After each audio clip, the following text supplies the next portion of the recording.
He's here. Now, broadcasting from the underground command post, deep in the bowels of a hidden bunker, somewhere under the brick and steel of a nondescript building, we've once again made contact with our leader, Mark Levin.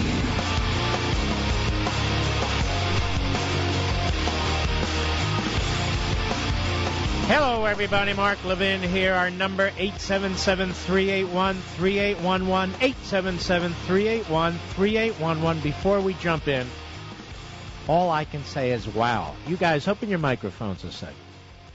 Thousands of people at both book signings. Wasn't that unbelievable? There were a lot of people there. It was great. And the people were just spectacular, weren't they? Except for one guy in New Jersey, which I'll talk about later. This birther stuff is way, way out of control. Now, Ted Cruz. I swear I almost hit this guy. Ted Cruz is not a citizen. No, he's born to an American mother. No, he's born in Canada to an American mother.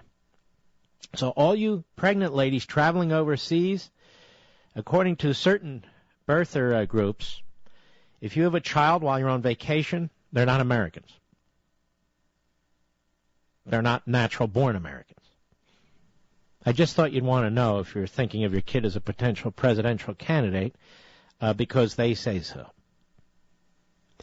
They have no historical background whatsoever. None. But it's just amazing. Absolutely stunning.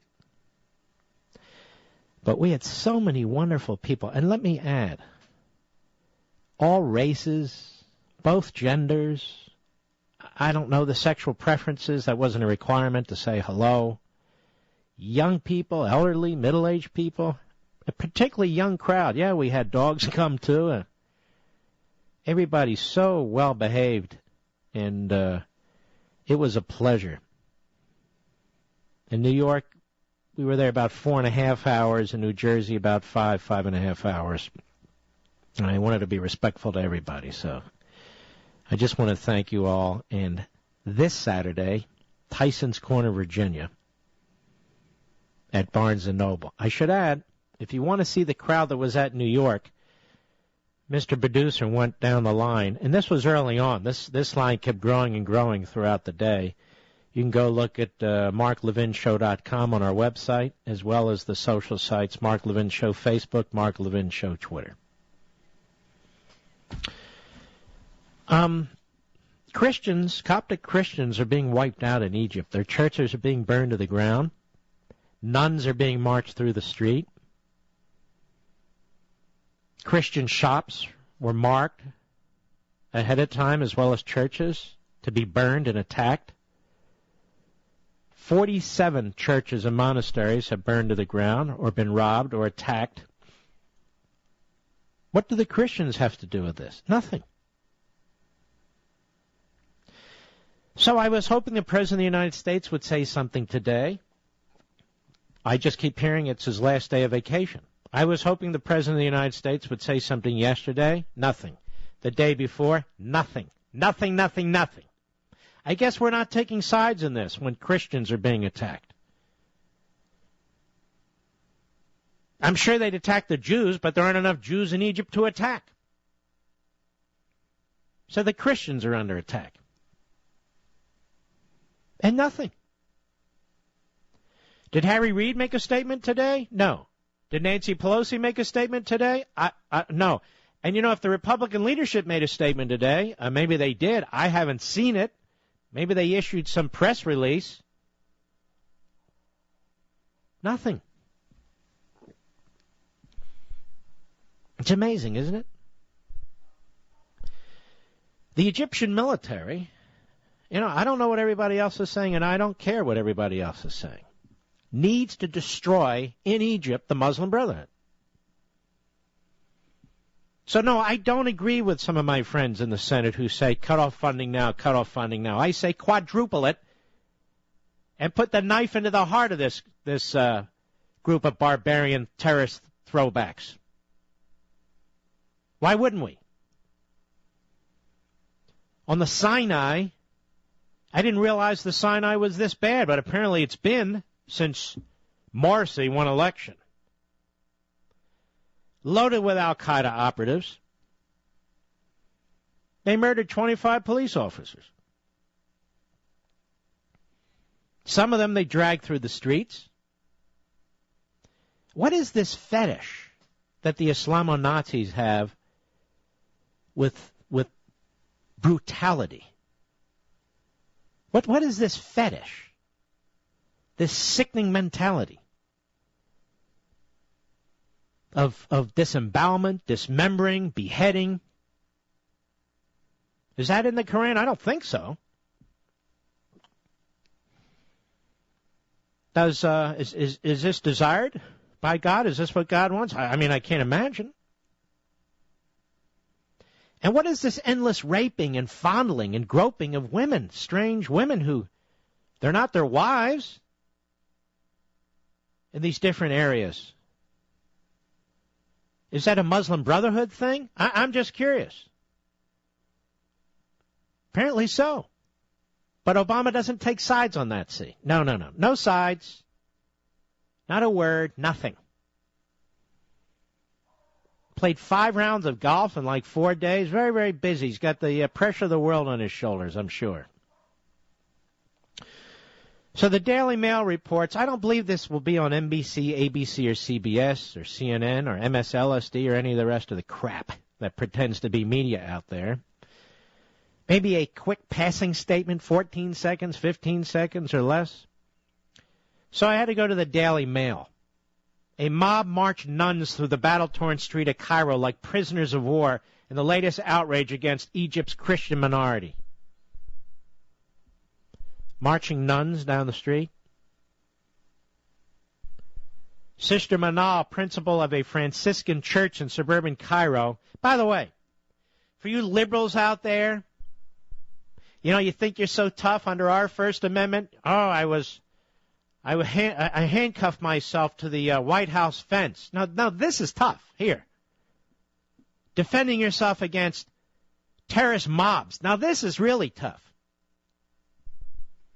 Sister Manal, principal of the Franciscan church in suburban Cairo, watched for 6 hours as a mob looted the building, knocked the cross off the gate, and replaced it with a black banner resembling the flag of al-Qaeda. God forbid if a Christian does a video critical of Islam or a cartoonist makes a few cartoons, right? Killing Christians, burning down churches, pulling down the cross, whatever, who cares? Just another day in the Middle East. I'm waiting for the missiles to rain down on the Jews in Israel. The classrooms were then burned to the ground and the woman taken away, attracting a crowd of abusive onlookers. Police told Sister Manal that the nuns had been targeted by hardline Islamists, convinced they had given Muslim children an inappropriate education. And Obama's talking about democracy in this country. Psst. Obama wouldn't know democracy if he was elected president of the United States. Oh, he was. Excuse me. Dozens of churches, homes, businesses owned by Christians have been attacked and razed to the ground. And it goes on and on and on. They're taking the chairs and the benches out of the churches and putting them in trucks, anything worth value. They come back and they keep looting them. Anyone gets in the way, they're either murdered or molested. These are Morsi's supporters. I believe Obama was a Morsi supporter. There's another one, Christian Science Monitor. Egyptian village, Christian shops marked ahead of church attack. They're marking with red marks. Fellow over at National Review Online has written that this reminds him of Kristallnacht. Certainly not as extensive, but it certainly has that flavor, doesn't it? Let's see if there's anything. Anyway, it goes on and on like that. And I think the Egyptian military really needs to put this movement down. And the United States either needs to support the Egyptian military needs to put it down. Either the United States supports it or shuts its mouth. That would be the president. I don't know how, in any respect, we can support the Muslim Brotherhood. And by the way, there's two others that are making asses out of themselves and really instigating the wrong side, and that would be the same-sex senators McCain and Graham. And we have a coup here. We need to cut off there was really a coup here rooting for the Muslim Brotherhood. These two knuckleheads. Do they ever get anything right, these two guys? No. I don't even hear Christian organizations in this country speaking out really about what's going on in the Middle East. It's very, very troubling. I'll be right back.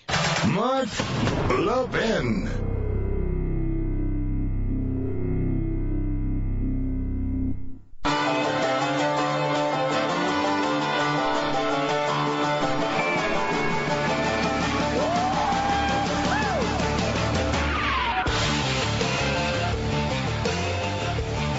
The Muslim Brotherhood is the enemy. The Muslim Brotherhood is the sworn enemy. The Muslim Brotherhood is slaughtering Christians as it has slaughtered Jews, as it has slaughtered other Muslims. The Muslim Brotherhood is a terrorist organization. And what does our State Department have to say about the Muslim Brotherhood when the Egyptian army is trying to put it in its place? Well, let's listen. Question and then answer. Cut 8, go. Somehow the trend which is in Egypt, and according to the official announcements there, whether it's somehow the spokesperson or the advisor of the president and others, it is a matter of 24 or 48 hours. They are talking about dissolving the Muslim Brotherhood or even the political party of it. Do you have any comment about that? Well, we've certainly seen those reports. As we've consistently said from the beginning, we believe any process moving forward needs to be inclusive and include all parties and all sides. That continues to be our public and private message. So that means banning the Muslim Brotherhood is not a good idea? Correct. So that means banning the Muslim Brotherhood is not a good idea? Correct. So you have this quasi-Nazi organization, the Muslim Brotherhood.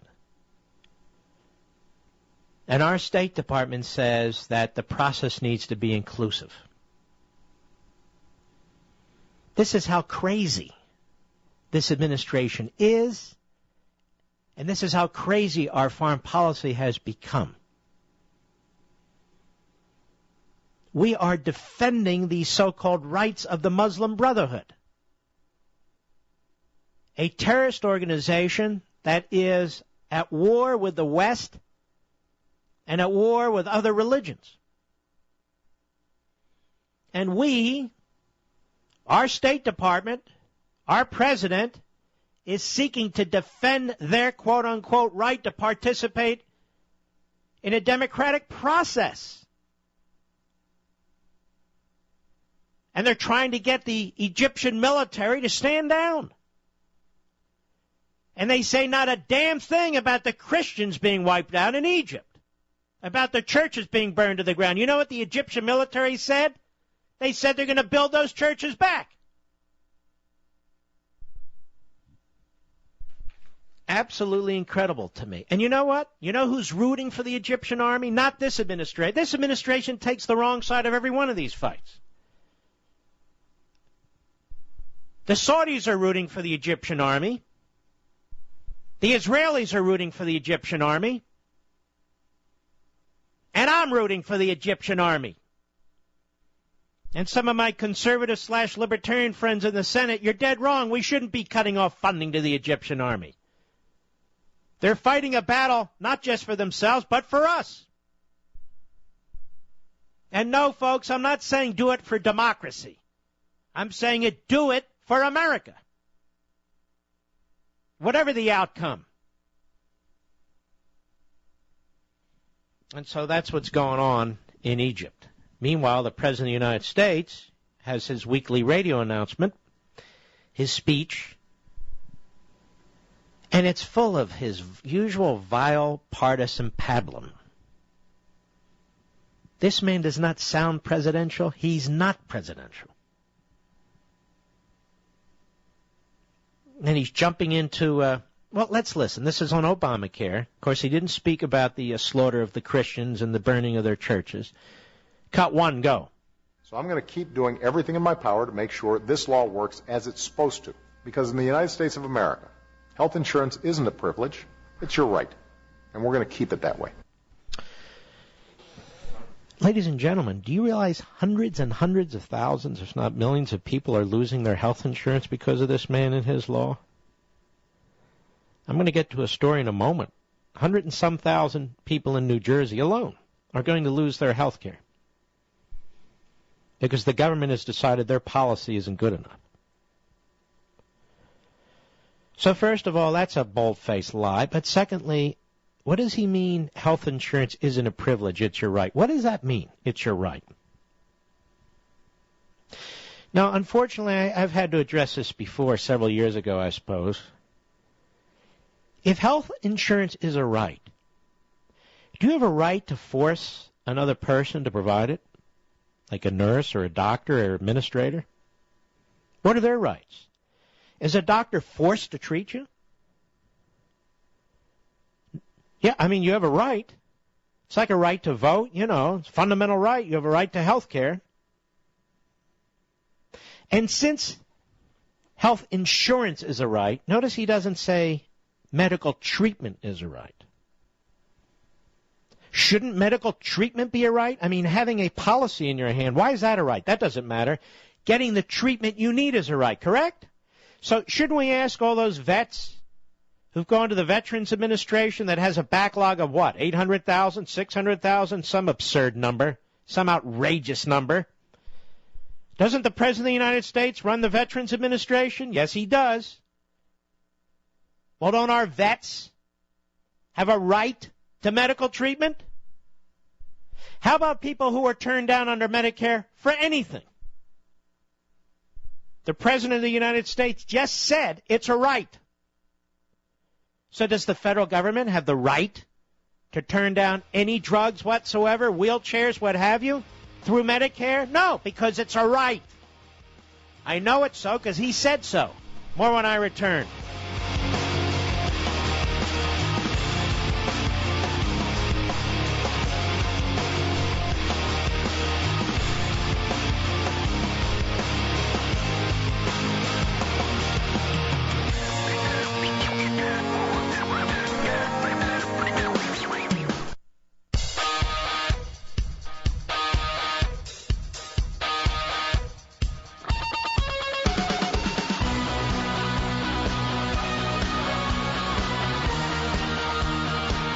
If the world seems so confusing, Mark will be glad to clear that up for you. Call him now at 877-381-3811. Mark Levin, author of numerous New York Times best-selling books, Men in Black, Liberty and Tyranny, and Ameritopia. Now comes the Liberty Amendments. This book is what we do, what I do behind this microphone, what we discuss day in and day out. And it answers the question that you ask. Mark, what can we do?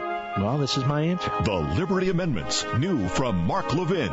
When you read this book, The Liberty Amendments, Restoring the American Republic, it gives you hope. It gives you some inspiration, and we need it. And that's why I wrote it. Rush Limbaugh on Mark Levin's The Liberty Amendments. It's a wonderful book.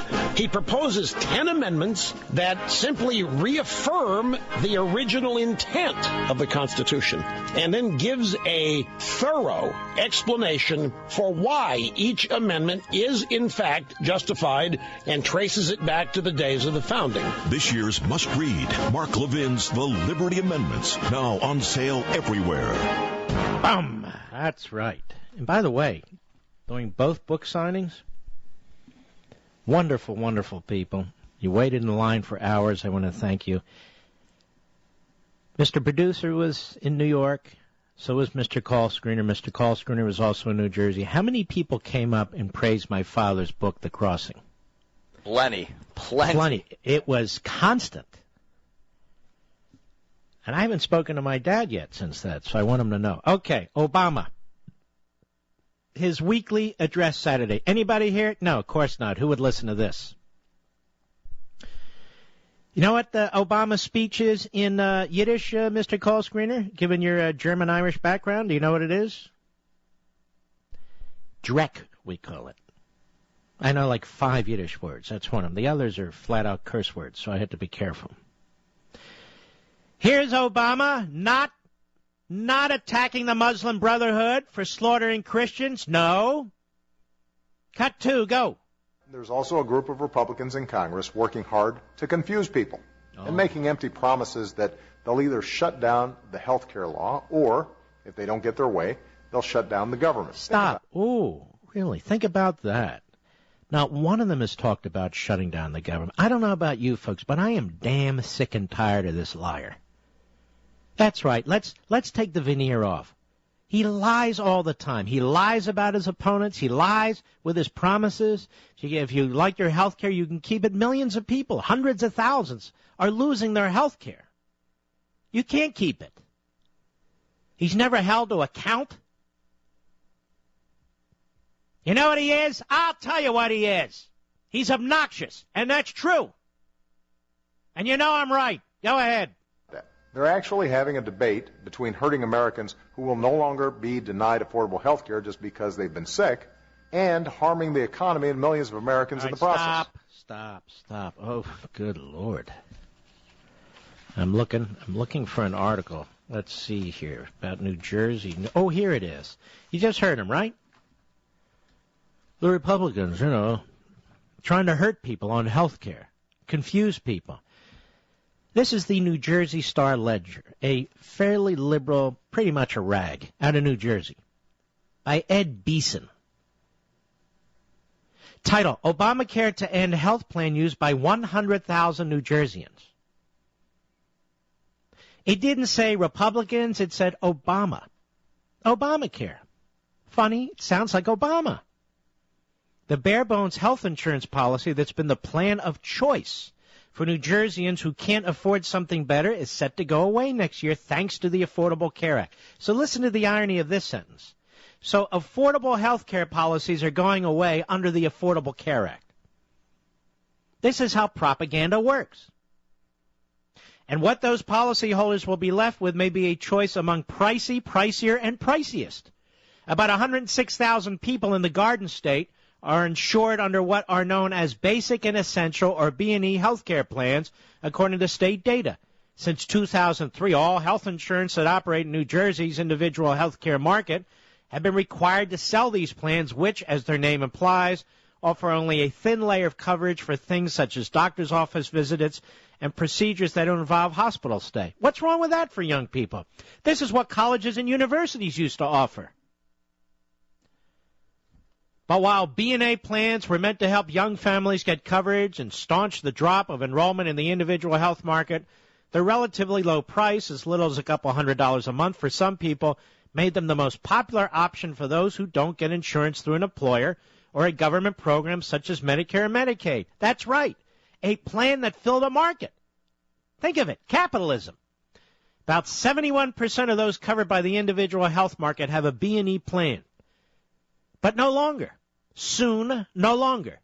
In addition to requiring everyone to carry health insurance, the Affordable Care Act, starting next year, will force health care plans to cover certain essential services while capping. So basically, the federal government is now writing the insurance plans. Now, did Obama know that when he went on and on about if you like your policy, you can keep it? Of course he did. He was doing what we call lying through his teeth. Now, let's start at the top, cut 2, and let's listen to this again. Go. There's also a group of Republicans in Congress working hard to confuse people and making empty promises that they'll either shut down the health care law or, if they don't get their way, they'll shut down the government. Stop. How can they shut down the government when every one of them talks about passing a continuing resolution that funds the government but Obamacare? Go. They're actually having a debate between hurting Americans who will no longer be denied affordable health care just because they've been sick and harming the economy and millions of Americans in the process. Stop. Is he a crackpot? Is he a knucklehead? What's the problem here? Is he a goofball? Is plain English that difficult? Of course, he's none of those things. He's an ideologue. He knows exactly what he's doing. This is a propagandist, pure and simple. Go. And many Republicans are more concerned with how badly this debate will hurt them politically than they are with how badly it'll hurt the country. Stop. See, he knows these little speeches he gives. You know who his audience is for this? No, it's not you. It's Johnny Boehner. Because Johnny Boehner hears this, and he starts to shake. He's on his heels. He's scared. Johnny Boehner, Eric Cantor, the other goofball, McCarthy. Oh, yes, this makes them very nervous. How are we going to respond to this? Try the truth. Go ahead. A lot of Republicans seem to believe that if they can gum up the works and make this law fail, they'll somehow be sticking it to me. But they just be sticking it to you. It's not about you. You're sticking it to everybody. You are. Mr. President, may I say? You're sticking it to everybody. Go. Some even say that if you call their office with questions about the law, they'll refuse to help. Call me old-fashioned, but that's lousy constituent service. All right, that's enough. Who says that? Some have said that? Who? Can you name one? No, he can't. He's in Martha's Vineyard stuffing his face with fried foods and lobster and blueberry this and taking his bike rides and playing basketball with 400 basketballs they brought there and 5 rounds of golf. And somebody got to him and told him that they're calling offices with questions about the law and getting lousy constituent service. Has anybody called the White House for constituent service? You getting good constituent service out of the White House? I doubt it. Call him old-fashioned. No, I just call him a Marxist. I prefer that. So there we have it. Now, I don't have my call screen, Mr. Call Screener. Who would you recommend that I speak to right now? Now, why would you recommend that I speak to Ken, WMAL, in Alexandria, Virginia? What is your thinking here? Because he's good on Egypt. All right, let's give it a shot. Ken, Alexandria, Virginia, the great WMAL. Go. Mark, thank you. President Obama's silence on what's happening to the Coptic Christians in Egypt is deafening. And the only thing I can think of is this man clearly has no clue about the realities of freedom of religion, freedom of speech, freedom. Ken, of let me ask you. As I listen to you, and as I've read these stories, isn't there a fury in you, a complete disgust with what's going on in our country and our leadership? The disgust in me has been around since the 1960s. I've seen this coming for 50-plus years. And why so few others have seen it coming is beyond me. But I listen to this president give this weekly radio address, and I sit here really boiling. Think, why you lie so seamlessly, so effortlessly. You just keep lying. You lie about Obamacare. You lie about what your opponents want. You lie about it's pathological. And I sit here and I listen to this man and I read what's going on in the world, and it just sickens me. Thank you for your call, sir. Let's go to Joel, Ontario, California, the great XM satellite. Go. Yes, Mark. Good to talk with you. My comment on the Muslim Brotherhood is the fact that many people don't look at it in the historical sense of that they were directly involved in the assassination of Anwar Sadat. That's right. And which is exactly why Mubarak put his thumb on them. Yes, that also was why they were banned both from the Egyptian military and Egypt. And that's why there is a tremendous rift between them. Yes, but our president says they should be part of the process. Well, our president has his head in the sand. All right, my friend.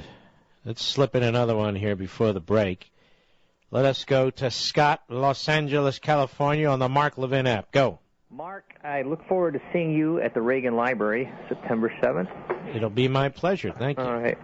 Hey, with all the talk about Israel, and you had a caller last week that mentioned this, Israel has nothing to do with what's going on in Egypt today. And many people call up and say, or many people on the left say, if Israel was just gone or Palestine and Israel could get along, there'd be peace in the Middle East. And this proves... but hold on now. Notice they don't say that right now. There's nothing being said right now. No. This is exactly the point, whether it's Iraq and the infighting in Iraq or whether it's Egypt and what's going on there. Israel has nothing to do with this. And that mantra that Israel causes the problems in the Middle East, or it's the United States and Israel that causes the problem, can be completely wiped out by looking at what's going on in Egypt today. And what causes the problem in the Middle East, sir? It seems to be those Muslim brotherhoods and those whacked-out Islamic Nazi crazy people. Yes, how about that? Yeah. All right, my friend. Look forward to seeing you. Thank you for your call. A prominent national news anchor is calling conservative patriots Ted Cruz and Mike Lee terrorists. Can you guess who this despicable fraud is? I don't think it's the morning schmo on MSLSD, but it wouldn't surprise me.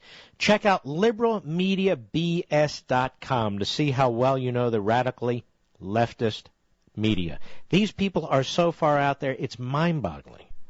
See, the so-called news media don't report the news at all. They use their position to try to brainwash Americans with their left-wing propaganda, and they slander people they don't agree with, people like Mike Lee and Ted Cruz and people like you and me. Take a minute and check out liberalmediabs.com. It's even better. liberalmediabs.com. They have a little quiz on there so you can see how good you are at separating facts from liberal media lies and paranoia.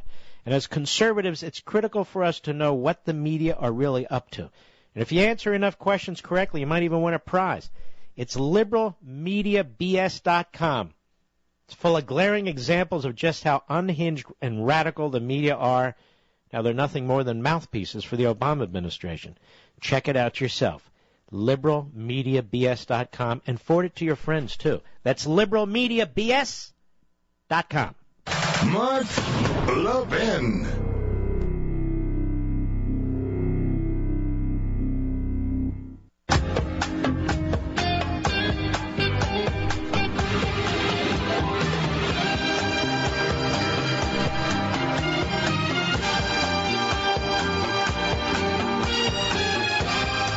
My brothers and sisters in the great state of Louisiana, you have a very, very important election coming up with Senator Mary Landfill, a.k.a. Landrew, Democrat, Louisiana.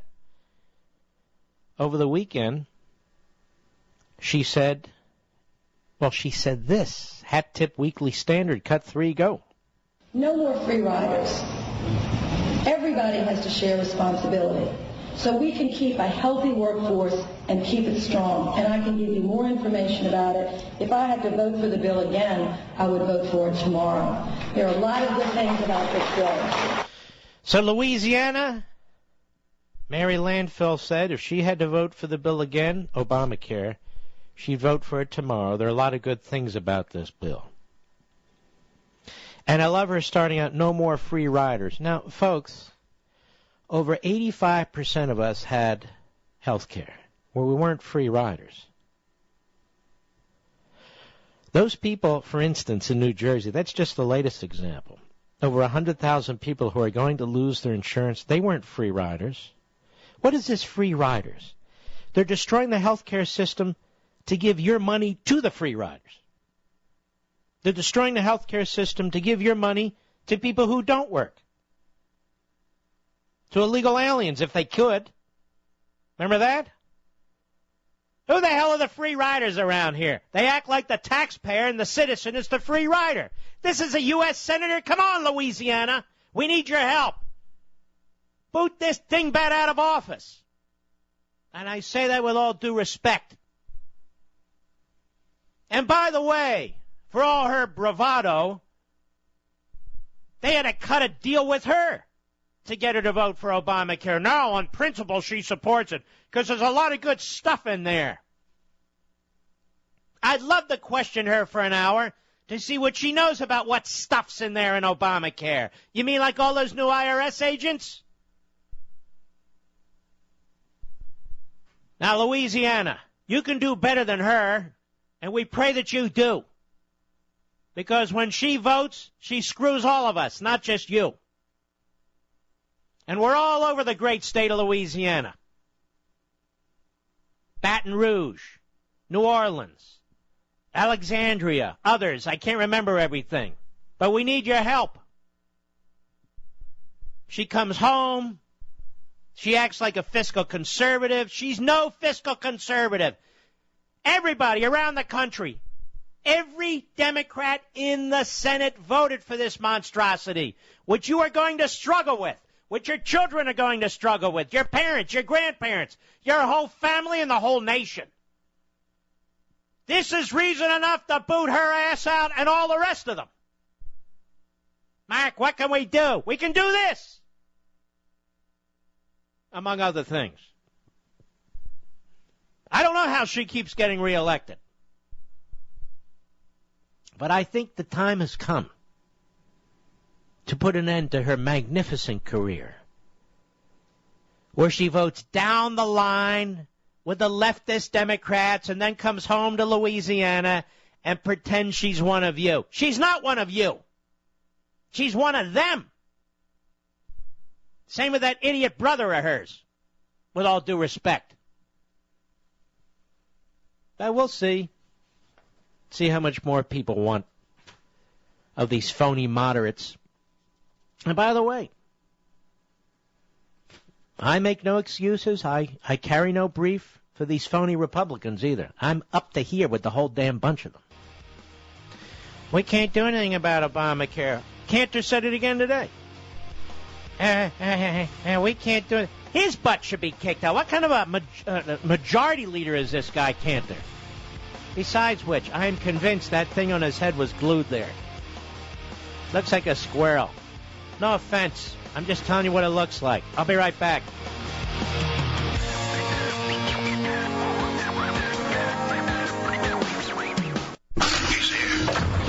He's here.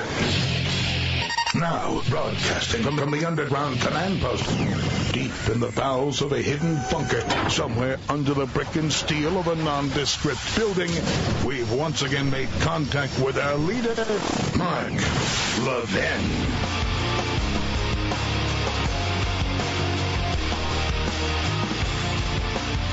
Hello, everybody. I'm Mark Levin. Our number, 877-381-3811. 877-381-3811. Yes. Well, you know, we can keep banging our heads against the wall. We can keep running against brick walls. I've been doing a number of interviews for the Liberty Amendments. Wonderful, wonderful interviews. Some people, you know, they have sincere questions. Others sincerely debate. And the interesting thing about this in many respects is when I say, well, if there's another option, let's hear it. The other option doesn't exist. And these are the naysayers and the people who just, they've either surrendered, which I'm so tired of, or they throw 1,000 reasons out why you shouldn't do something. And I've bumped into people like this my entire life. Whether it's taking over Landmark Legal Foundation or going into radio or writing books or whatever it is. And successful people and successful movements always confront these sort of things. It's just easier to say can't, won't, and don't. Now, there is a piece in the American Thinker, which is a very, very fine website. Run by Thomas Lipson, who is an extremely intelligent man. A piece by James Capua, who's a PhD, who is another very, very bright guy. And I want to read part of this to you so you can get a sense of where I'm coming from, because James Capua gets it completely. And James Capua has been around a long time. And he writes, in the Liberty Amendments, Mark Levin has delivered more than advertised. He promises a credible agenda for reinvigorating constitutional government based on an approach to the amendment process that avoids the liabilities of better-known options. What he delivers, though, is a vast, potentially game-changing political arsenal that can be drawn upon by everyone from had-it-up-to-here Tea Partiers to Republican candidates at least sentient enough to know they need something more than budget and deficit talk. Want to tell Karl Rove that he and his whiteboard have had their day? Want to alter arguments for attempting to convince wooden-headed Republican campaign contributors that they need to improve their selection standards? Want to find a framework to create a working political alliance between conservatives and libertarians for 2014 and 2016? Want a positive agenda to undergird a primary purge of inert Republican office holders? Hell, want a platform for a broad-based third party of the right? Or just as useful, a new pact to divert more of your conservative dollars from the lame RNC? Now, this isn't to say that Levin embraced all or even most of these objectives in writing his book, nor need he. Levin has no difficulty in saying what he means. To a dispirited and increasingly hopeless people, he urges essentially, put not your trust in Rentzes like Rentz Priebus, and shows up chapter and verse how our salvation lies in our own hands. While his proposals are intended to spur a discussion of limited constitutional government that goes beyond the usual Republican conservative, I'm for it, followed up by focused political action, he would probably, with varying degrees of intensity, separate himself from some of the potential applications for the liberty amendments that I cite, most notably serving as the basis of a third-party movement or even facilitating aggressive reaching out to libertarians. I'm not necessarily against those, by the way. Particularly libertarians. Why wouldn't we? In many ways, I'm a libertarian. But President Obama remains busy deconstructing the separation of powers, the social order, the national interest, and the rule of law. That Congress has settled upon the power of whining over the power of the purse as the preferred means to control a lawless president and a defiant bureaucracy. Meanwhile, the only response from the Republican cucumber sandwich crowd this summer has been to chow down on greasy Jersey Shore fare and to select, of all places, Romney's home state as a venue for their own version of The Biggest Loser. If ever there was a time when it was necessary to, to put away the so-called dogmas of a quiet past, this is surely it. Levin's amendments proposal, as powerful ideas often do, opens a variety of avenues to think anew, act anew, and ultimately to disenthrall ourselves. One of the most malignant consequences of Republican betrayal of Tea Party exertions in 2010 has been its effect on conservative citizens' morale. Nothing is more dispiriting than being played for a sucker. How then to rouse conservatives for the next battle? What about a principled yet tangible agenda that transcends the candidate and facilitates building a winning coalition? Quote, trust me, I'm a constitutional conservative, or, quote, I'm a businessman and know how to create jobs, unquote, are no longer enough to cut it. Dead-end distinctions. He's a libertarian. He doesn't like the flat tax. She changed her mind on abortion. He's great on individual freedom, but wobbly on national defense, etc. Will never produce a governing majority and are perfect tools for the legacy media to lever apart the opposition. The Liberty Amendments offer a vehicle for creating a diverse constitutional restoration coalition outside of the parties, but without actually attempting to replace one, with a common allegiance over and above policy notions and politicians' beloved plans to have single-parent families with children between the ages of 13 and 7. Imagine the result. Candidates for all levels of government, from local to national, endorsing, to coin a phrase, fundamental transformation. A transformation, moreover, for which the medium, that is primarily state and local action, is also the message. And with success, subsequent governing will require specific policy debates, but these now would have to proceed within the framework of common principle. An interesting prospect indeed. A policy horse trading among freedom advocates.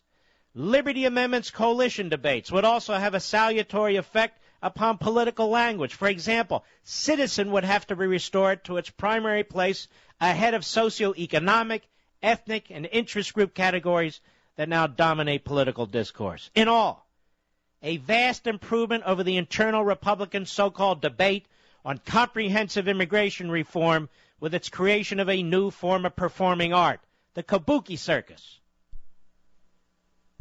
He ends his piece, does James Kaplan, the American thinker. Americans can quibble, consultants can deprecate, performing TV monkeys can misunderstand or distort, but Levin has released a powerful idea into the wilds of American politics, and it will be fascinating to see how it develops. For our sakes, let's hope it prospers. And I read you that because this is kind of where I'm coming from. In these various interviews I've had, and I had a wonderful interview, by the way, with David Brody at Christian Broadcasting Network. Great interview with my buddy Hugh Hewitt, my buddy Neil Bortz. I can't remember everybody, but we're having some very, very fascinating discussions. Bortz seems to be all in. Hugh has some questions, but Hugh's loosening up. He can see more and more why this is a potentially solid prospect. I don't mean to put words in his mouth, but I think that's correct. And, it bears saying, and I've said it many times, that this is not a simple process, but we have to begin to think outside this funnel that Washington and the progressives, I call them all statists and neo-statists, have built for us. Oh, please, please, use the power of the purse against Obamacare. Oh, please, Supreme Court, actually interpret the Constitution. Oh, please, Mr. President, don't violate the Constitution. Oh, please, EPA, don't shut down this industry and that industry. Folks, we are the subjects. We are the subjects of this government. Yes, we get to vote, but they defer power, they confer power onto those we don't get to vote for or against in the bureaucracy. The President of the United States further inflates their power. And the Supreme Court acts on its own. So people who say, well, we get to vote. The vote is increasingly less significant when it comes to substantive policy matters. I'm not saying don't vote. I want you to vote. But I'm also saying let's not pretend that all we have to do is turn in large numbers and vote for Republicans and suddenly that will fix things. For 6 years, we had the presidency and the House and the Senate. And what did we do? For 2 years, just 2, they had the presidency and the House and the Senate. And what did they do? Fundamental transformation, permanent change, and the Republicans have now surrendered to it. This can't go on forever, and it's not going to go on forever. I'm happy to talk to you if you want to call about so-called runaway conventions. I'm happy to talk to you about what if the left takes over the convention and they propose amendments. I am more than happy to discuss this with you, and let's do it. But I will also tell you that they've already taken over every single institution that we have, every damn one of them.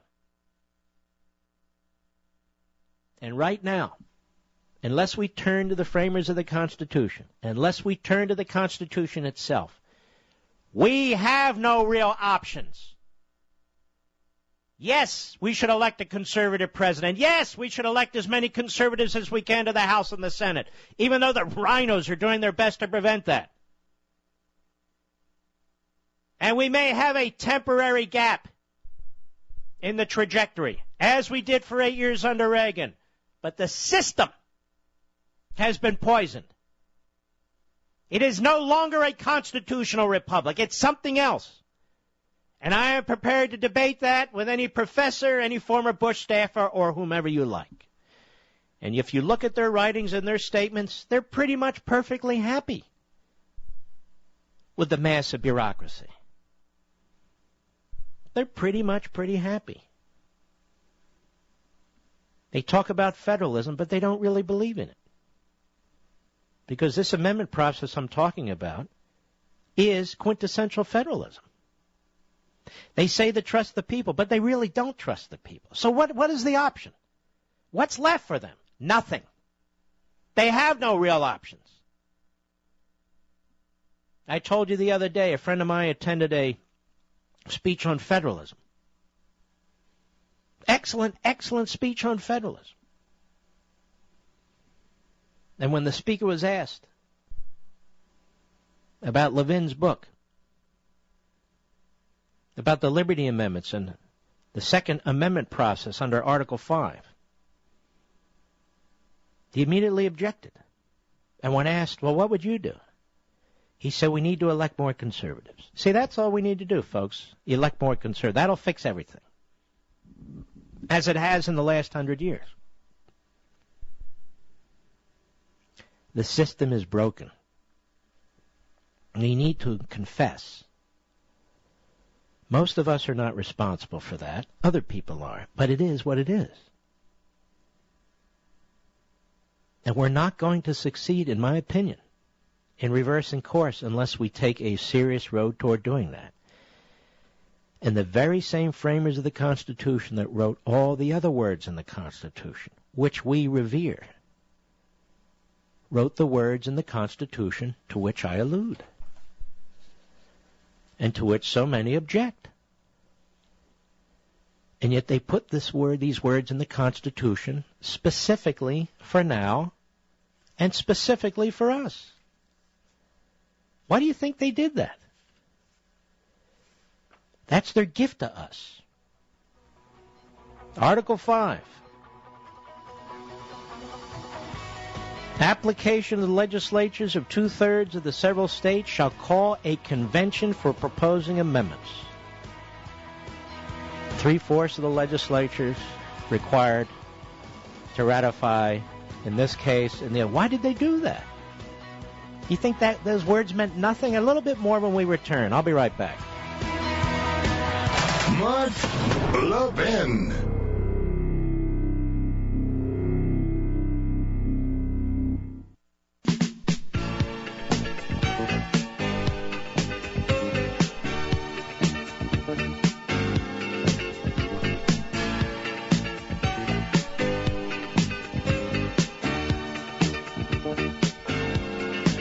Just to finish this thought, the Constitutional Convention ended on September 17th, 1787. On September 15th, 2 days before, George Mason was very alarmed. He was alarmed that Congress would have the sole power to propose amendments. And he was alarmed because he felt that if Congress and the federal government became oppressive, there would be no recourse. And Madison wrote it in the notes of the convention this way. Colonel Mason thought the plan of amending the Constitution exceptional and dangerous, as the proposing of amendments is in both the modes to depend in the first immediately and the second ultimately on Congress.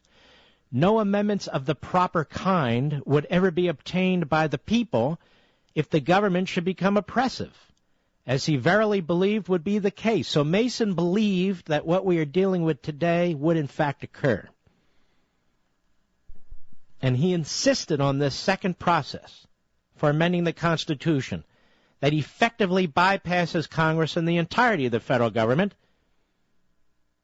the governing masterminds and their disciples and supporters. And Gouverneur Morris of Pennsylvania and Eldridge Gerry of Massachusetts moved to amend the article so as to require a convention on application of 2/3 of the states. I'm quoting from James Madison's notes. And the convention adopted it. Not a constitutional convention. A convention of the states for the purpose of amending the Constitution. Just like when Congress proposes amendments to the states. Well, Mark, we may have a convention that's out of control. Oh, you mean like Congress? Or the presidency? Or the court? Or the bureaucracy? I'm not certain of this, Mark. You know, it could get out of hand, could get out of control. Hardly. You need 3/4 of the states to ratify. So tell me, when the Supreme Court amends the Constitution with Obamacare, or when Obama amends the Constitution but not seeking the advice and consent of Congress, that is the Senate, when he makes appointments, isn't that out of control? Now what are we going to do about it? Nothing? Nothing at all? Is that the answer? Because we're so worried and afraid about embracing our own Constitution and George Mason and the other framers? No. Folks, you decide for yourselves.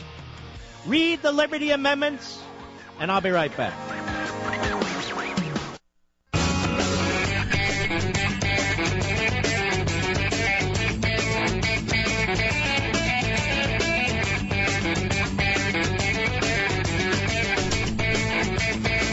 Ever notice how you come across somebody once in a while that you shouldn't have messed with? That's Mark. And you can call him at 877-381-3811. Mark Levin, author of numerous New York Times best-selling books, Men in Black, Liberty and Tyranny, and Ameritopia. Now comes the Liberty Amendments. This is a book intended to find a course, a way to address all that's going on around us. The Liberty Amendments, new from Mark Levin. When you read this book, The Liberty Amendments, Restoring the American Republic, it gives you hope. It gives you some inspiration, and we need it. And that's why I wrote it. Sean Hannity. I would describe this as a roadmap for the people in this country, those that say, what can I do? How can we deal with this?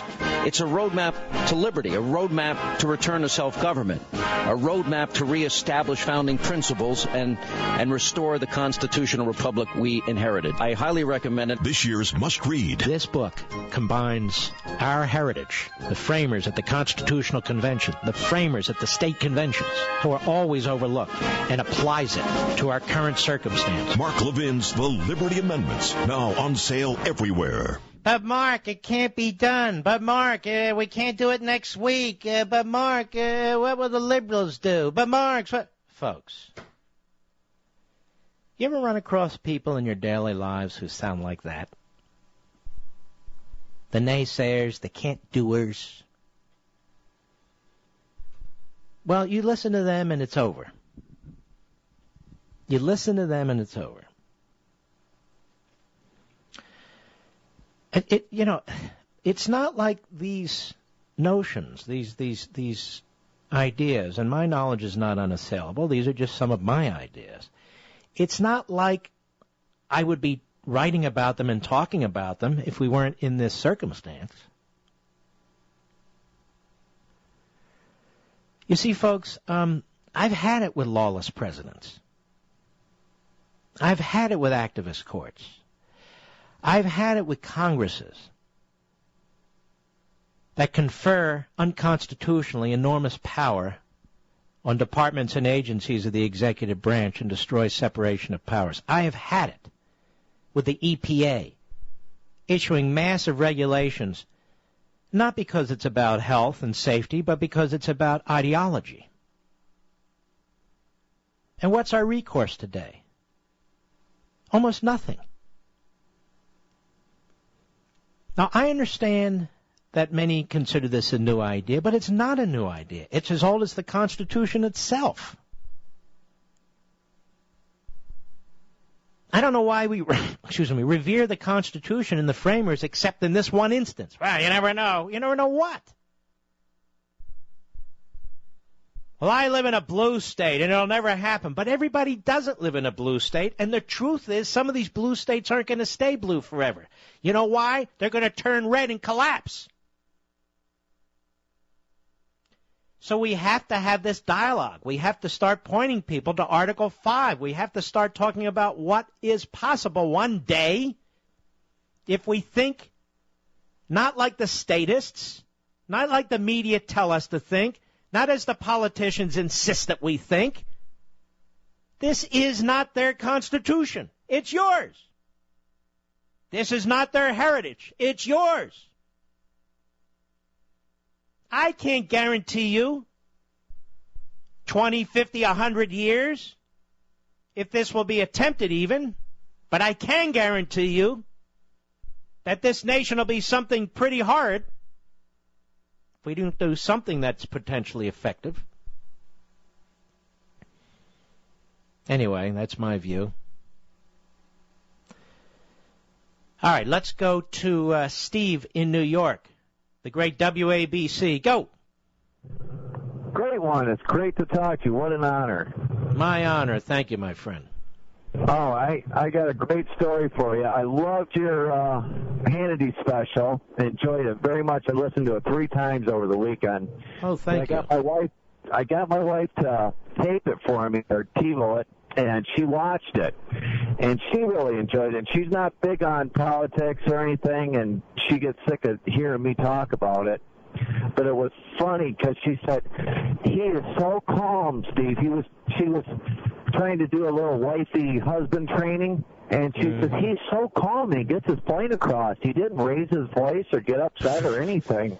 And I laughed so hard. I said, where do you think I learned how to yell?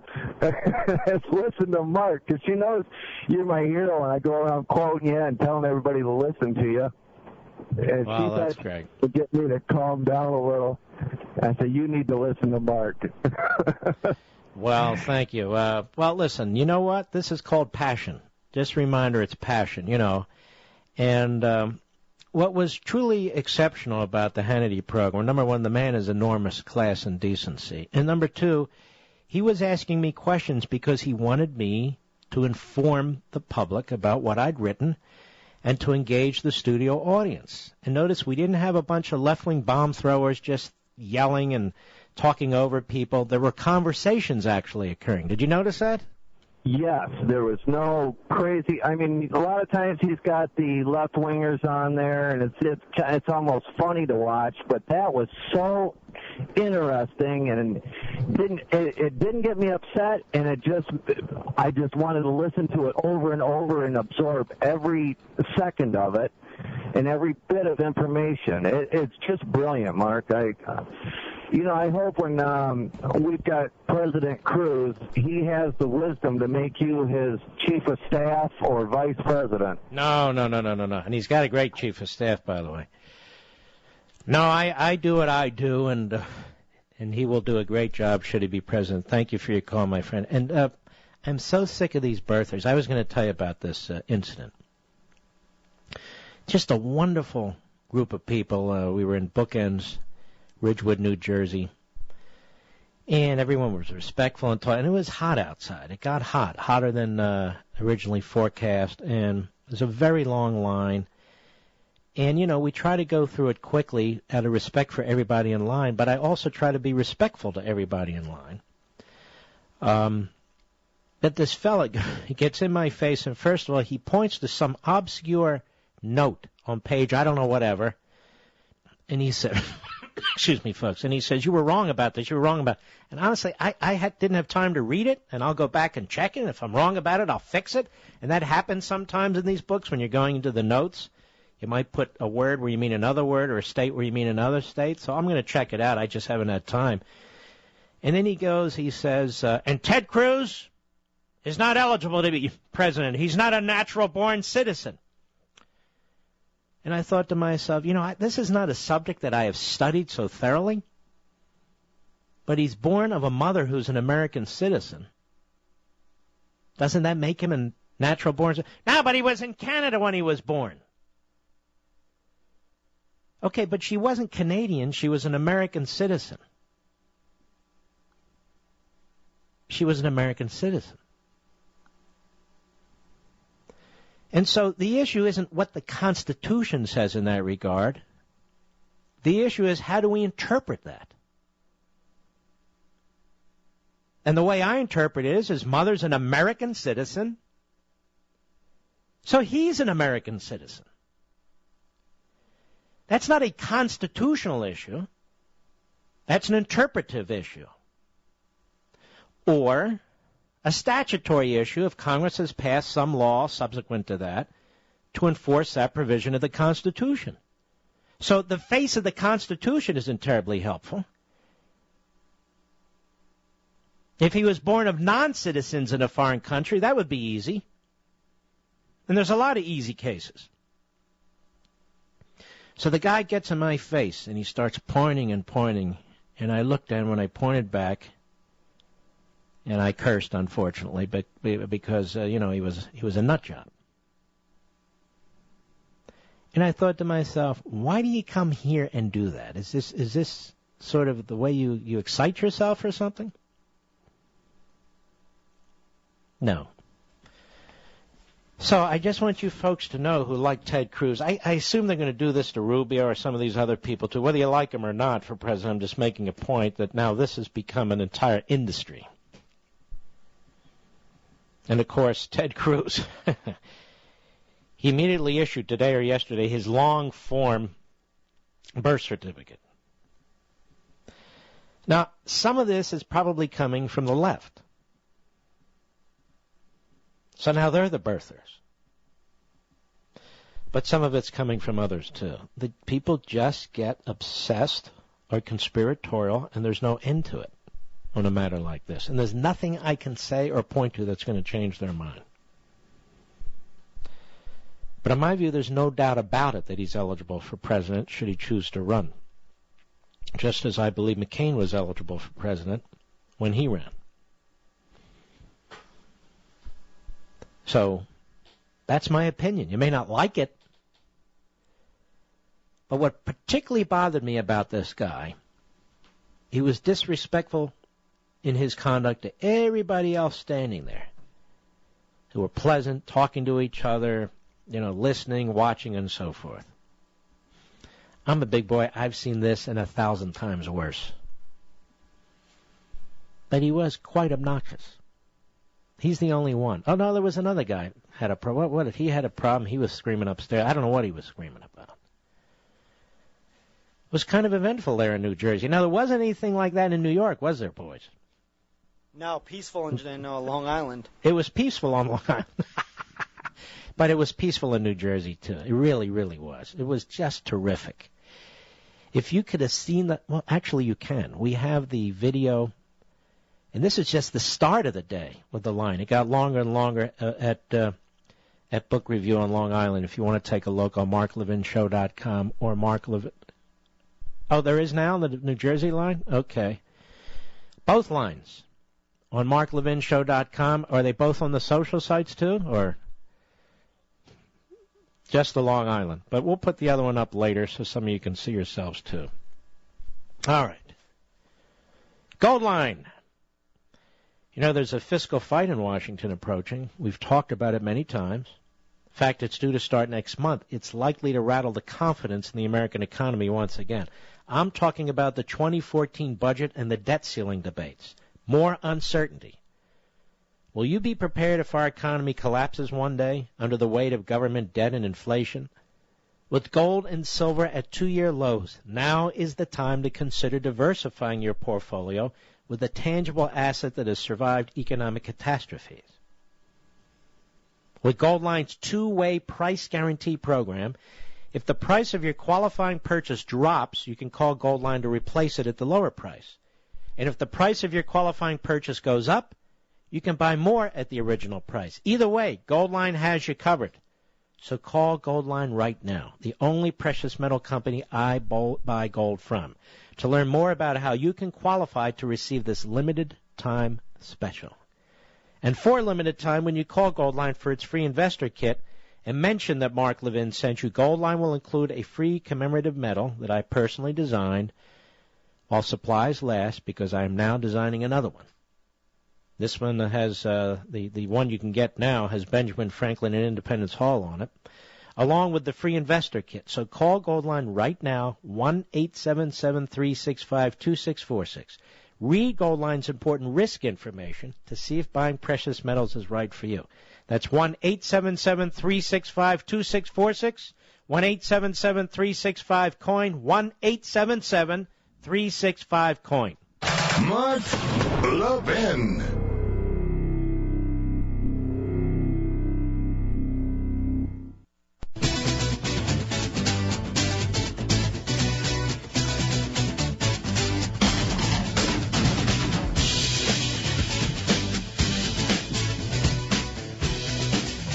Let's see what we have here. Dave, Concord, New Hampshire, on the Internet. Future home of Senator Mark Stein. Go. Yes, I retweeted that one for sure. Thank you very much for taking my call, Mark. I am a big fan. I never miss your show. Thank you, sir. I'm usually a day behind because I download the podcast on my phone, but for free. Yes, exactly. And I listen to a lot of talk radio, but yours is a show that I refuse to miss when time gets crunched. Oh, aren't you kind? Thank you, sir. Thank you very much.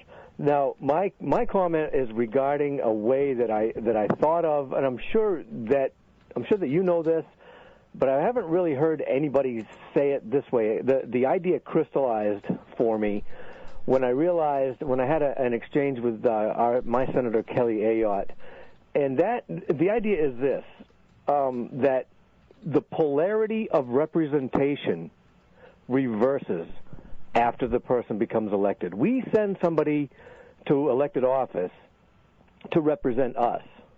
But what happens after they get there is that they end up representing the federal government back to us, so that, I have Kelly Ayotte selling me the immigration thing. She's selling, that she's going to support it. I call her and tell her, please don't support this. It's not what you think. You're talking. So rather than her representing you in the federal government, she now represents the federal government to you. Exactly. That's beautifully said. You're right on. That's a very good way to put it. Well, thank you. I just hadn't heard anybody else say that, and it kind of crystallized for me.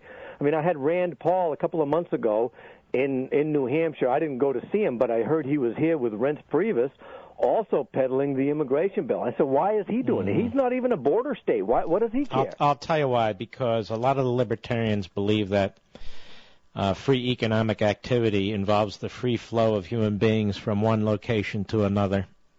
And, of course, this is utterly mindless. Even the great Dr. Milton Friedman made the point that when you have a massive welfare state, you cannot have open borders. You need to control egress and immigration and immigration with an I, I'm trying to say. Yes. Sure, but how do the libertarians feel about the rule of law? Well, they would change the law. If you look at the Wall Street Journal editorial page, which sometimes can be absolutely nuts, they advocate for a constitutional amendment, or they did before 9/11. They don't now, but they advocate for the same policy. Thou shalt have no borders. Mm-hmm. Okay, then you cease to be a nation state. Exactly. It's crazy from a terrorist point of view, from a criminal point of view, and from an economic point of view. Exactly. So, anyways, I just wanted to make that point, and I wanted to get your take on it. And I thought I just finished up your Friday show, listening to it a little while ago. It was brilliant where you read from your dad's book and stuff, and I thank you so much for that and all that you do. I just want you to say you're an inspiration to me. I've stopped contacting federal representatives, and now I'm contacting state and local representatives. I need to be aware of that thing, but I need to act locally. So I am. So. And you know what? We can act at both ends, right? Hey, that's what I'm saying. I need to be aware of what's going on up there, but the action that I can take is going to be right here at home. So. You're a good man. God bless you, brother. Good call. How much time do I have? Let's see here. All right, Rachel, Alexandria, Louisiana, the great KSYL. Go. Yes, I am calling about how Obamacare is screwing over everybody. I've been sick for 13 years, got my medication that I've been on for a year and a half cut from me the other day, had to pay out of pocket $650 for it. And this is due to Obamacare. See, all this dislocation, we got to get the rich to pay more. Can't have these Cadillac systems, and yet every single policy, public, private, is being affected. Is it not? Exactly. Did you get to keep the policy that you had, ma'am? No, I'm on Medicaid, unfortunately. I have been trying to get into a private sector for a while, but, it's $1,500 for me because I have multiple illnesses, and who can pay that? All right, I'm sorry to hear this, ma'am. All right, ladies and gentlemen, we'll be back for the Power Hour. I can say it, the Power Hour. He's here. Now, broadcasting from the underground command post, deep in the bowels of a hidden bunker, somewhere under the brick and steel of a nondescript building, we've once again made contact with our leader, Mark Levin.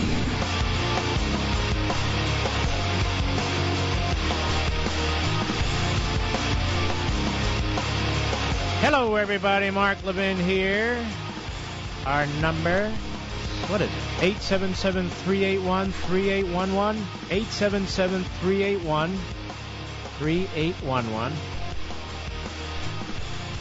What should be done to somebody who leaks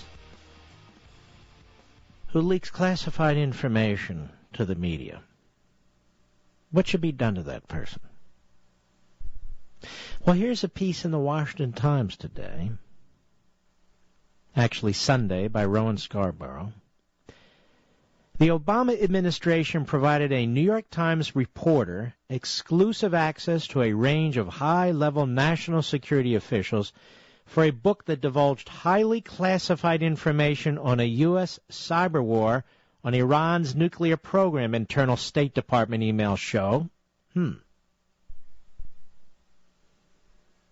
How come these people aren't being charged and prosecuted? The information in the 2012 book by Chief Washington correspondent David E. Sanger has been the subject of a year-long Justice Department criminal investigation. The FBI is hunting for those who leaked details to Mr. Sanger about a U.S.-Israel covert cyber operation to infect Iran's nuclear facilities with a debilitating computer worm known as Stuxnet.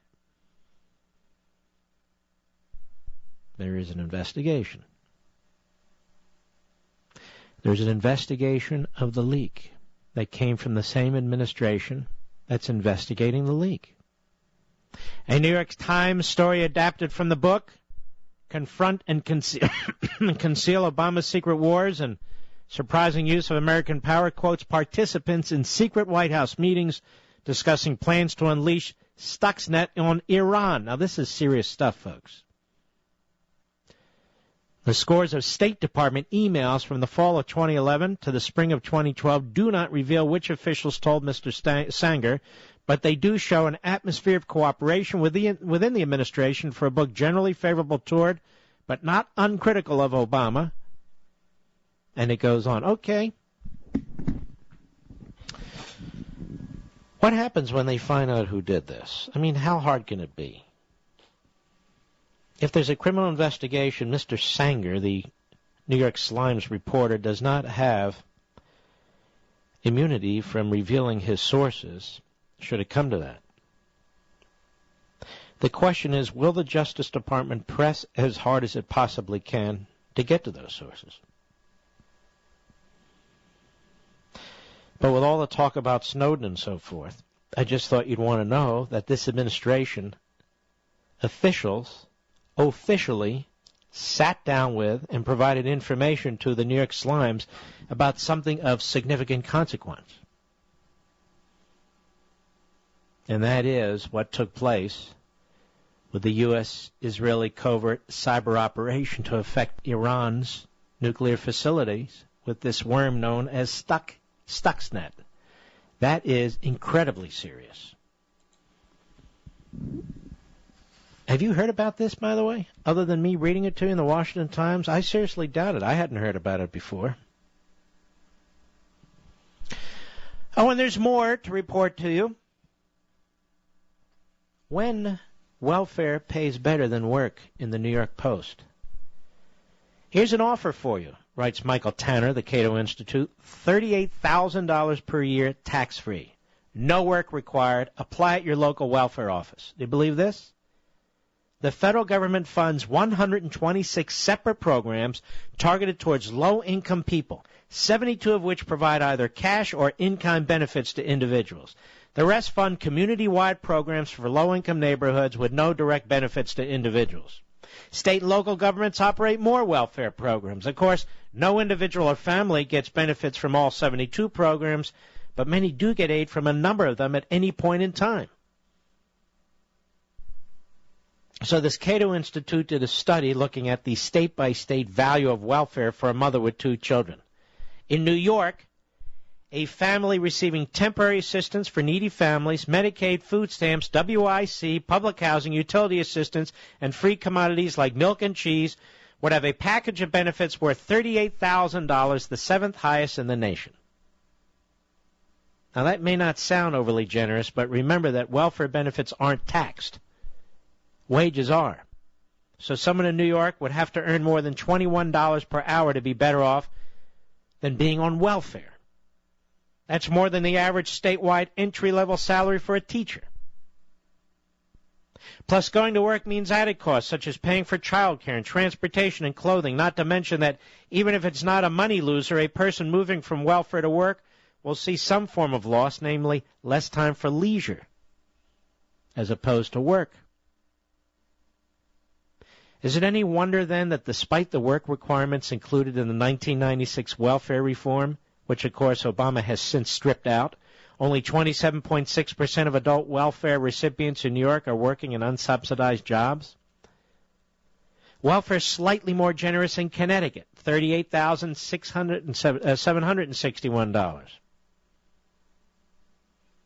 Get a load of this one. Nationwide, the Cato study found that the wage equivalent value of benefits for a mother of two ranged from a high of $60,590 in Hawaii to a low of $11,150. So, if you actually want to be on the dole, the place to go is Hawaii. Beautiful weather, look at the ocean, and $60,590.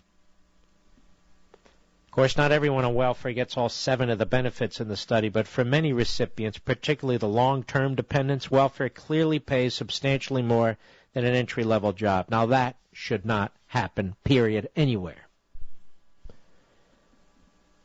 And it will, and it'll get worse before it gets better, because that's the way the system works. Meanwhile,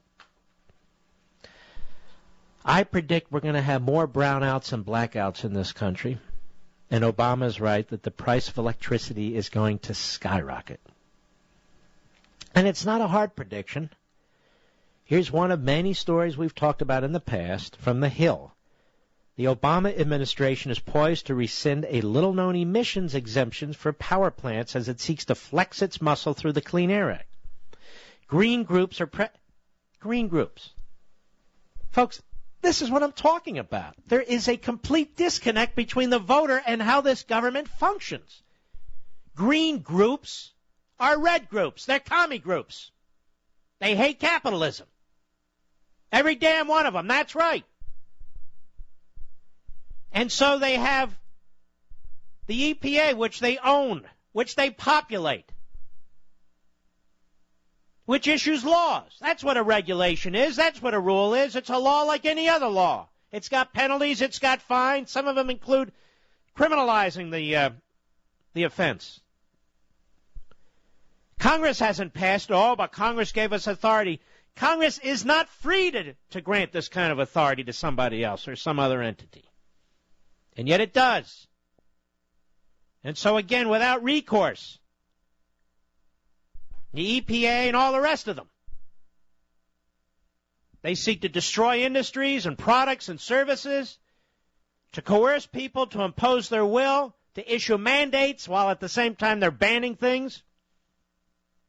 Green groups are pressuring the EPA to finalize a rule, that is a law, that would force utilities to limit emissions of hazardous pollutants such as those that contribute to smog when power plants are shutting down, starting up, or malfunctioning. So extreme are these leftists, so power hungry, that if you're starting a power plant or shutting it down or there's a malfunction, they want to regulate emissions.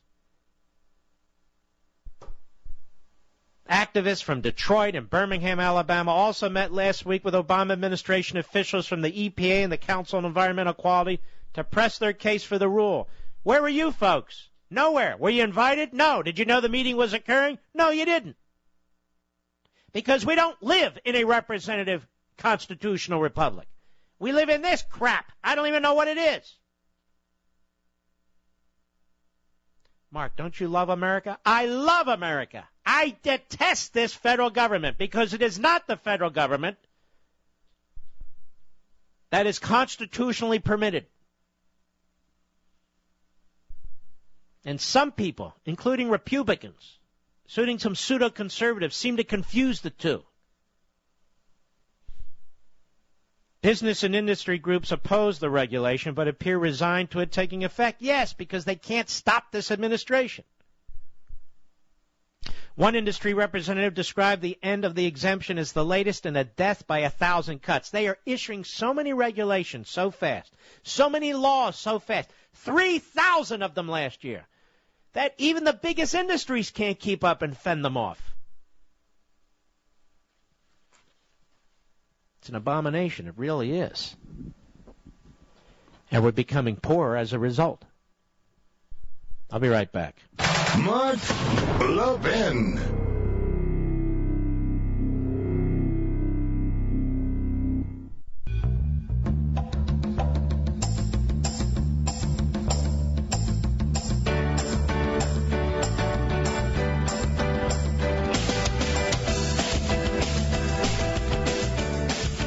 I want to read you something on my Facebook. And I want to read it to you just so you understand that if something like this happens, who's doing it? And you can go there and check yourself. From a gentleman, I went to Barnes & Noble in Orange County, California today to purchase a hard copy of your new book. It was nowhere to be found. I asked for help, and an employee said he didn't understand why your book was not in the store, as he himself put them all out last week, and their system shows there are plenty in stock. I asked if it were possible that someone was hiding them, and he said that was possible. Together we searched the store and couldn't find the books anywhere. He then excused himself and went into the back room. Guess what?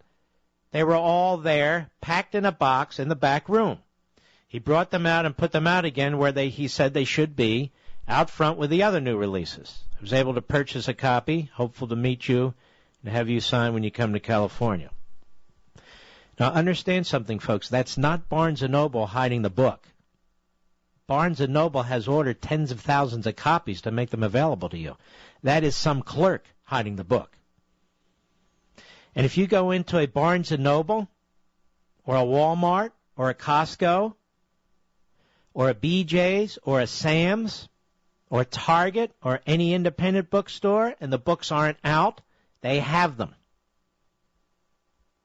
And if they haven't put them out, just politely say, you're censoring. And I understand why the liberals are worried about this book. Excuse me. I really do. I understand it because they want you to keep whining and complaining and feel impotent and give up and dispirited and all the rest of it. And this book, hopefully, will do the opposite. So, like good little fascists, of course they're going to keep it in boxes in the back of the room. But it's not Barnes & Noble or any of these other companies. It's some left-wing clerk. I'm just telling you, because they've ordered a great number of books to make them available to you. And as a matter of fact, I'm doing the signing at a Barnes & Noble in Tyson's Corner Saturday in Virginia. So we've had nothing but good relations with them. Just want you to know. Let's continue, shall we? Let's see. Let's go to Christine in New Jersey, the great WABC. Go! Hey, Mark. How are you? All right. How are you? Great. And just wanted to let you know, thank you so much for being our voice out there. And I love you. Well, thank you, ma'am. I'm one of the 71% of the 100,000 in New Jersey that's going to be losing my health care coverage. And terrible. I'll be forced into the exchanges. And I really don't want to go into the exchanges. But I guess that's what I'm going to have to do. I don't know what other choice I have here. I'm kind of concerned about providing my personal information to these new government navigators and these others that will be working and processing my information, being that they're hiring them with no background checks. And it's kind of like the TSA, at Newark Airport, they did the same thing. They found they were stealing personal belongings. When people going through the security screenings, and they found out after they had arrested them and so on that they had prior criminal backgrounds. And I'm really so concerned about that. Well, there's no question if they don't do background checks, and they're not, that some of these people are going to abuse the system and slip through. And this is what they look for: incompetent government, rules and regulations. And here the government's announcing it. They're going to accept all kinds of people. And by the way, the training is minimal too. So Yeah, it's a disaster, and the problem is, Miss, you're going from somebody who's actually paying for your own health care to somebody who may well be subsidized to some point, and this is how they're sucking everybody in. It's just a disgrace. They said, we just need to cover the people that don't have health care. They're pushing people off their health care, like you. Exactly. And I'm pretty healthy, and I have the basic essential plan. I have, great health, no problems. I'm in my late 50s, and I'm just really, I am so annoyed about all this. I mean, the plan that I have, it runs about over $300 a month, but it's basic, and that's all I really wanted and needed. Well, you're not allowed to have it, and you need more, apparently. And the other thing is, they'll say they'll give you more coverage, and people are going to subsidize it. Can you imagine the bureaucracy that's growing around all of this? Yeah, unbelievable. Because, at least if you have an insurance company you don't like, in the past, you could search for another one. But if the government sets up an exchange you don't like, you're stuck. Exactly. In New Jersey, I don't even know where it stands with the exchanges, to be honest with you. Well, first of all, you can thank Governor Chris Christie, because he was one of the ones that wouldn't sign on to the brief or make the case against Obamacare. I know that. So he must like it. Evidently. All right. I'm sorry, Christine. By the way, Christine, are you still there? Yes, I am. I'm going to send you a copy of the Liberty Amendments I signed. You sound like a very nice lady. Don't hang up, okay? All right, Mark. Thank you so much. All right. God bless you. See, her case is terrible, and it's not unique. And there are other people who have full-time jobs who are now dropping to part-time jobs, and they're going to lose their health care, too. This is what Obama's done. He can attack Republicans all he wants, and big this and big that. Obama did this. Obama has destroyed our health care system. I'll be right back.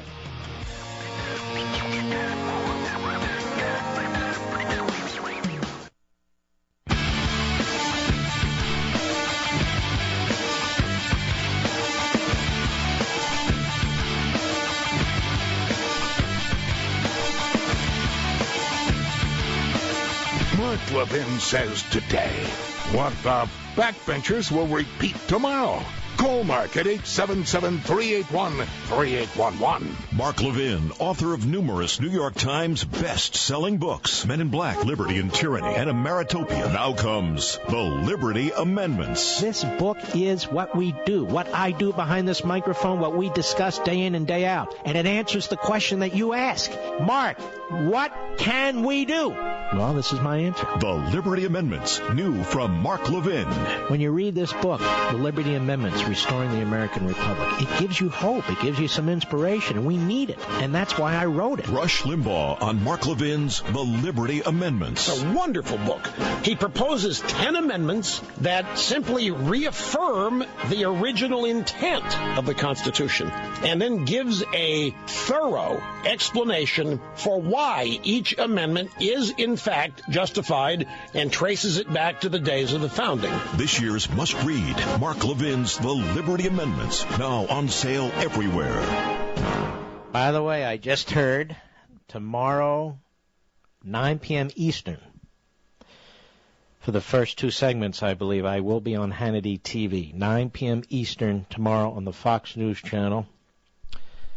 And, Sean Hannity is an extraordinarily decent man. He's a solid conservative. He promotes conservative causes, conservative groups, conservative authors, and the conservative agenda. He's absolutely stellar, decent. So I just wanted you to know that he has invited me for the first two segments tomorrow, 9 p.m. Eastern. Also, I will be on, I don't know what segment, Cavuto tomorrow as well, which begins at 9 p.m. Eastern, probably on a variety of topics as well. But I'll post more on my social sites tomorrow. I don't normally do this, but I feel I have to do this now. This guy, Joe Scarborough, is such a lightweight and such a menace and such a phony. I don't know how a guy who was a backbencher in the House of Representatives who accomplished absolutely nothing, whose radio show was so bad I don't think it lasted a year. He's now stuck on a 25-watt cable network called MSLSD, where he's the pet Republican, he's the French Republican, and what he does there most of the time is trash conservatives, particularly talk radio, which he failed at. He failed at it. And he's failing at TV, too. He makes a lot of money with a tidy audience. I don't know how many viewers he has, 200,000 maybe? So of my millions and millions of you wonderful patriots in the audience, I'm giving him far more attention than he can get on his own. But I'm doing it for a reason, because I'm using him as a foil, because that's all he's good for, him and his foil hat. But Scarborough is a racialist. He's a race baiter. Now, the white guys on MSNBC are the whitest of the white guys I've ever seen. Chris Matthews, one shade darker than albino. Joe Scarborough, he looks like a snowstorm all by himself. Nothing wrong with that. I like white, like black, like brown, like it all. But these guys are the racialists. And Scarborough also happens to have that W.C. Fields type of bulbous nose. You know what I mean, Mr. Producer? Yes. And he's sitting there with his sidekick, Zbigniew Brzezinski's daughter, Mika Brzezinski. And she is a dimwit. So there they are. And this is what passes at compelling television on MSLSD. There's nothing compelling about it. Half of their viewers are watching the way you would watch mental patients walk around in a mental institution, because it's funny to look at them. Anyway, Mark, what are you doing? Mark is going to play a clip of the Morning Schmo so you can get a sense of the man's absolute genius. Absolute genius. Einstein-like, you might say, as he advises us about the Republican Party, racial matters, and talk radio. And make no mistake about it, ladies and gentlemen, when he's attacking talk radio and talk show hosts, he's attacking you. You. Hat tip, real clear politics, cut 6. Go. There are so many of these issues, so many of these social issues, so many of these racial issues. It doesn't cost you anything to be compassionate. It doesn't cost you anything to not whip up your base into a fury. Stop. See, you're the base. You're too stupid. You're whipped up into a fury. You're whipped up into a fury because you're stupid. Unlike Joe. He's an intellectual. Ask him. He'll tell you. He can even spell the word. Go ahead. Anything to stay off of talk radio or to stay off of primetime cable news shows where you get in the middle of this divisive debate and you send a message to African Americans and other minorities that you really don't care. Hey, stop. But Joe Scarborough cares about African Americans and other minorities. He's known to spend all his free time in those communities, helping the poor, the downtrodden. Joe Scarborough, did you know this? Yes. He doesn't talk about it much. But he not only talks about compassion, he quietly, behind the scenes when nobody knows, spends every Saturday and Sunday helping the homeless, building homes for the homeless. Oh, it's true. Working the food lines, teaching in the inner city. Joe Scarborough is not just a man of immense intelligence and a large vocabulary, but he's a man of compassion. Oh, what the hell? There's Rove with his damn whiteboard again. Anyway, this is our Joe Scarborough. It doesn't hurt you. It doesn't cost anything to be compassionate. And Joe is your quintessential compassionate Republican. He's fought his entire life for school choice. Oh, actually, he hasn't. I have. He's fought his entire life for the needy. You've seen him, haven't you?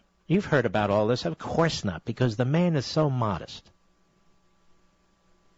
Let's hear some more from Joe Scarborough. Go right ahead, please. Not only did we get slaughtered among African Americans, we got slaughtered among Hispanic Americans, and most, I think, frightening for Republicans, we even got beaten pretty badly among Asian Americans. Yes. And you know, if we were only more compassionate, we would win the black vote, the Asian vote, and the Hispanic vote, because Joe knows it to be so. Here's a man who can't even attract an audience in radio or TV, but he's telling everybody how to do radio, TV, and how to win elections. Because Joe's compassionate. He can relate to black people and Asian people and Hispanic. Just ask him. He'll tell you. I bet he lives in these communities.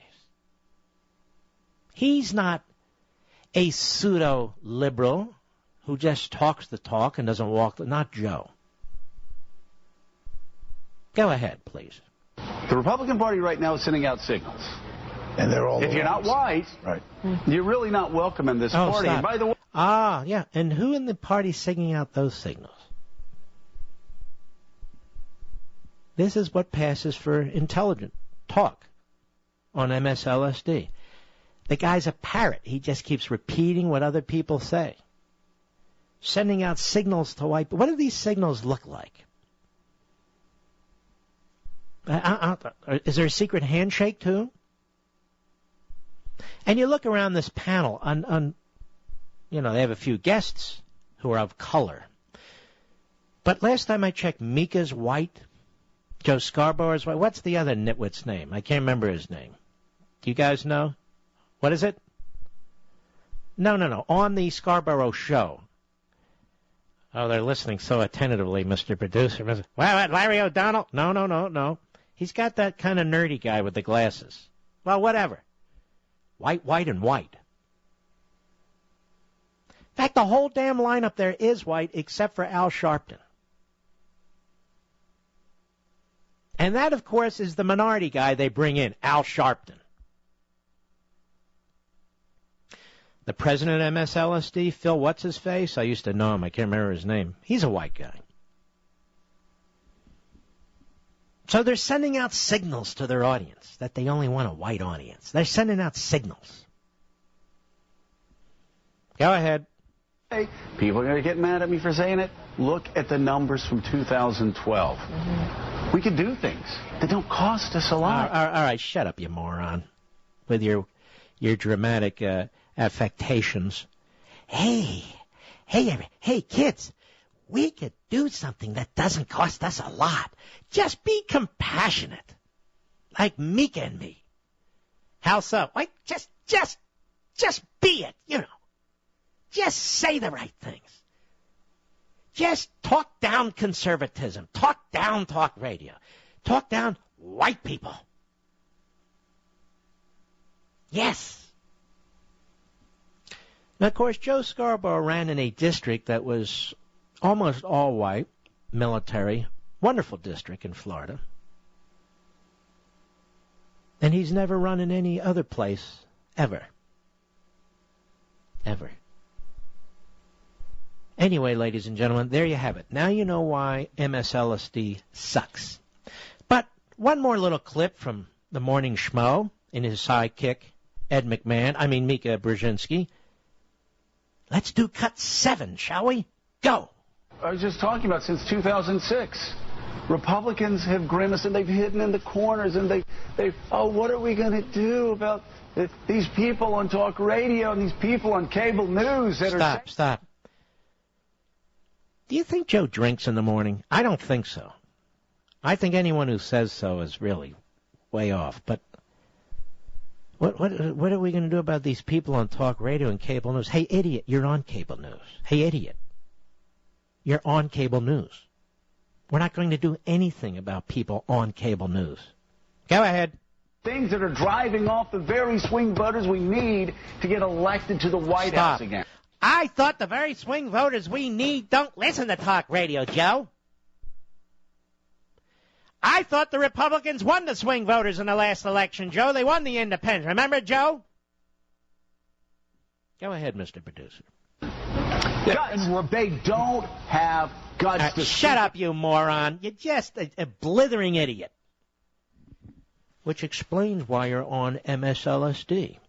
A lineup of cockamamie individuals, a cattle call of morons, and there's one of the biggest ones, the Morning Schmo.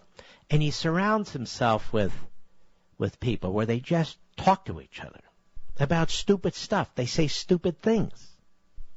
Now, I could make a career out of playing clips like this. Some people do. But I wanted to point it out because Joe Scarborough hates you. He hates talk radio. He hates cable news, even though he's on it. He's a self-hating cable host. And he hates you. Because you're white and conservative, many of you. But I suspect he hates conservative blacks and conservative Hispanics, too. He has to do this. Joe Scarborough is a paid monkey. He earns a lot of money as a sellout on MSLSD, as he must. And he can't survive anywhere else. He wrote a book, it failed. He was on radio, it failed. He was in Congress, he failed. And now he's on cable, and he's another failure. A spectacular failure. And they pay him to be a failure. Only in America. Let me tell you about LifeLock. 2 Connecticut women answering a job posting with a man claiming to be hiring for a national company. They paid the man $40 and filled out job applications, giving up their Social Security numbers, addresses, and birth dates. Now, after several days of not hearing back from the man, they called police. Well, authorities suspect that the personal information may be used for identity theft. This happens all the time. Happens on these dating sites, happens everywhere. How do I know? I read about it. It's everywhere. Identity thieves are shrewd, and they're targeting your checking and savings accounts. They're after your cash. They're after your retirement. Identity theft has become such a serious and complex crime, you simply can't fight it alone. We're here to help you. I trust LifeLock Ultimate to help protect my identity and my bank accounts and my parents' identity and their bank accounts from takeover fraud. LifeLock can't protect you and your bank accounts, though, if you're not a member. So please visit lifelock.com/Levin. That's /LEVIN for details and get my special 10% discount. Or just call them and use the promo code Levin and get the special 10% discount. That's 1-800-457-LOCK, 1-800-457-LOCK, 1-800-457-LOCK. Network doesn't cover all transactions, and scope may vary. Mark Levin.